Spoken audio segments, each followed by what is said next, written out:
taken the firm position that we must look after our policemen and women as they look after our families and our properties and securing our nation.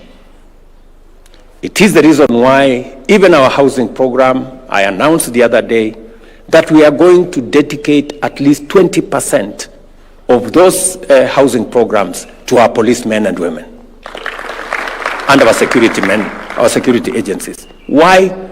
Because for a very long time, our policemen and women served and lived in very deplorable and dehumanizing conditions.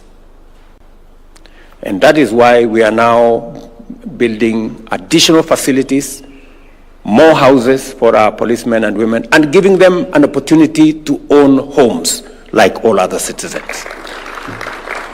I will continue to make sure that every security officer, every person who puts their lives on the line for our nation so that our families can be safe, so that our properties can be safe, and so that our nation can be safe, I will make sure that this nation stands by them and supports them. And I say this without fear of any contradiction, because without peace and security, without stability, we don't have a nation. It is just as simple as that. And as Kenyans, we must be clear on how we go and where we go and how we get where we want to get. I must say this as president, that without peace, without security, without stability, we don't have a nation.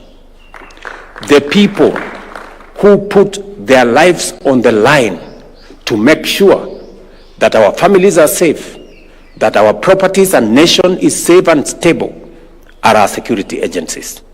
As they put their lives on the line, we as a nation will support them. This administration will stand by them so that they can discharge their responsibilities within the law and make sure that our nation is safe. For the people who want to undermine, demean, try to intimidate our security agencies, I am telling them, you're doing the wrong thing.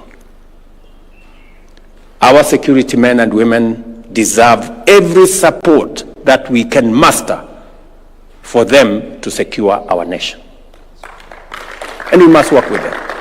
And therefore, to every police officer, from the constable, the man on the beat, I give you my assurance that the government of Kenya will support you, will stand by you as you secure our nation and as you secure our country and keep our families safe and our properties safe. I ask of every citizen and every leader to respect our police and to support our police to make sure that they secure our country. We have sufficient infrastructure to make sure that this happens within the law. I am very proud of what our policemen and women have done in Haiti, for example. Kenya was chosen amongst many nations because we have a professional police service that works within the law, that operates within the parameters of the requirement of human rights, and to make sure that our nation is managed in a manner that respects the law, but makes sure that we are a stable, progressive, and democratic nation. So to IG and your team, you have my support 100% to secure this nation and to operate for all of us, every citizen, Nobody is above the law. None of us is above the law. You cannot intimidate the police. You cannot use force against the police, or insult, or threaten the police. You are threatening our nation. Because these are our frontline defenders of our rights as Kenyans and of the right of this nation to be peaceful and to be secure. So, ladies and gentlemen of the police force who are here today, of the police service who are here today, I want to give you my assurance that as you secure this nation is going to make sure that you are also safe and your families are safe. What we are celebrating today, is